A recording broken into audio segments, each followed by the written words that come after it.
মই খুবেই নথৈ আনন্দিত। মই প্ৰথমতে মই ধন্যবাদ জ্ঞাপন কৰিব লাগিব অসম প্ৰদেশ কংগ্ৰেছ কমিটিৰ মাননীয় সভাপতি শ্ৰীযুত গৌৰৱ গগৈ ডাঙৰীয়া দেৱক, আৰু মই ধন্যবাদ দিব লাগিব আমাৰ অসম প্ৰদেশ কংগ্ৰেছ কমিটিৰ সকলো কৰ্মকৰ্তা তথা বাক্সা জিলা কংগ্ৰেছ কমিটিৰ সকলো বিষয়ববীয়া কৰ্মকৰ্তাসকল আৰু বাক্সা জিলাৰ অন্তৰ্গত সকলো ব্লক সভাপতি কমিটিৰ বিষয়ববীয়াসকল আৰু সকলো মণ্ডল কংগ্ৰেছ কমিটিৰ বিষয়ববীয়াসকল আৰু বুথ কমিটিৰ সকলো বিষয়ববীয়াসকল, তেওঁলোকৰ অশেষ কষ্টৰ ফলত মোক অশেষ তেওঁলোকে ছাপোৰ্ট দিয়াৰ কাৰণে মই আজি এই আসনত মই পাবলৈ সক্ষম হৈছোঁ। গতিকে আজি অসম প্ৰদেশ কংগ্ৰেছ কমিটিৰ মাননীয় গৌৰৱ গগৈ ডাঙৰীয়া দেৱে এই আমাৰ যিখিনি এই বাক্সা জিলা কংগ্ৰেছৰ আণ্ডাৰত মই যিখিনি কাম কৰি আছোঁ তাৰ সেই প্ৰতিফলন ৰূপে আজি মোক শালবাৰী 21 নং শালবাৰী সমষ্টি ST তাৰ পৰা মোক প্ৰাৰ্থী হিচাপে তেওঁলোকে মনোনয়ন প্ৰাৰ্থী দিয়াৰ কাৰণে মোক সেইখিনি সুবিধাটো দিছে। গতিকে তেওঁলোকলৈ মই ধন্যবাদ জ্ঞাপন কৰিছোঁ। নিৰ্বাচনী যুঁজ বাস্তৱিকতে যদি মই ক'বলৈ যাওঁ, শালবাৰী সমষ্টিত কংগ্ৰেছ একেবাৰে ঘৰৰ দৰে আগত দৌৰি আছে।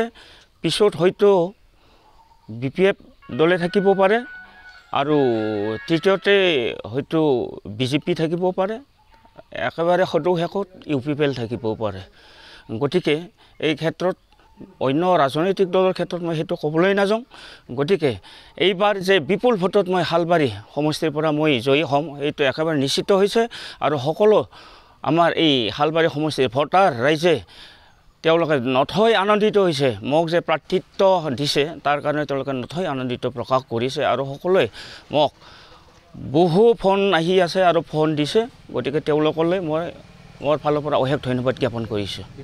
এইটো হয়, এইটো অন্যান্য ৰাজনৈতিক দলৰ ক্ষেত্ৰত সেইটো মই দেখা পাইছোঁ, কাৰণ অন্যান্য ৰাজনৈতিক দলবিলাকৰ যিবিলাকে আগতে তেওঁলোকে নিৰ্বাচিত হৈ গুচি গৈছিল, নিৰ্বাচিত হৈ গুচি যোৱাৰ পিছত তেওঁলোকে সমষ্টিত 5 বছৰৰ ভিতৰত তেওঁলোকে কোনোদিনে অহা নাছিল, কিন্তু ইলেকশ্যনৰ আগত 1 মাহ আগৰ পৰা তেওঁলোকে এই সমষ্টিৰ গাঁৱে ভূঞে তেওঁলোকে টাকাৰ সেইবিলাক টপ দি তেওঁলোকে ঘূৰি ফুৰে। কিন্তু আমাৰ ক্ষেত্ৰত সেইটো কংগ্ৰেছৰ ক্ষেত্ৰত সেইটো নহয়, যে 22 বছৰ এতিয়া 17 বছৰ BPFৰ শাসনকাল আৰু 5 বছৰ UPPLৰ শাসনকালত যিখিনি আমাৰ BTC এলেকা তথা আমাৰ শালবাৰী সমষ্টি বা বাক্সা জিলাৰ গোটেই সমষ্টিত যেনেকৈ তেওঁলোকে আঁচনিৰ নামত বা তেওঁলোকে চৰকাৰৰ পৰা অহা টকাবিলাক যেনেকৈ গাঁৱে ভূঞে ৰাস্তা পদূলি হওক, স্কুল পাতি হওক, উন্নয়নৰ নামত যিখিনি পুঁজি আহিছিলে সেইবিলাকক তেওঁলোকে ব্যৱহাৰ কৰা নাছিল। গতিকে তেওঁলোকে নিজস্ব ব্যক্তিগত কামত তেওঁলোকে ব্যৱহাৰ কৰিছিল, যাৰ কাৰণে এতিয়ালৈকে আমাৰ BTC এলেকাৰ ৰাস্তা পদূলি হওক, হস্পিটেল হওক, স্কুল হওক, বিভিন্ন ক্ষেত্ৰত মন্দিৰ মছজিদ বিভিন্ন ক্ষেত্ৰত সেইবিলাক উন্নয়ন আমি দেখিবলৈ পোৱা নাই। গতিকে ৰাইজে সেইবিলাক বুজি পাইছে। গতিকে তেওঁলোকে এইবাৰ কংগ্ৰেছ দলকে ভোট দি জয়যুক্ত কৰিব বুলি তেওঁলোকে আশ্বাস দিছে।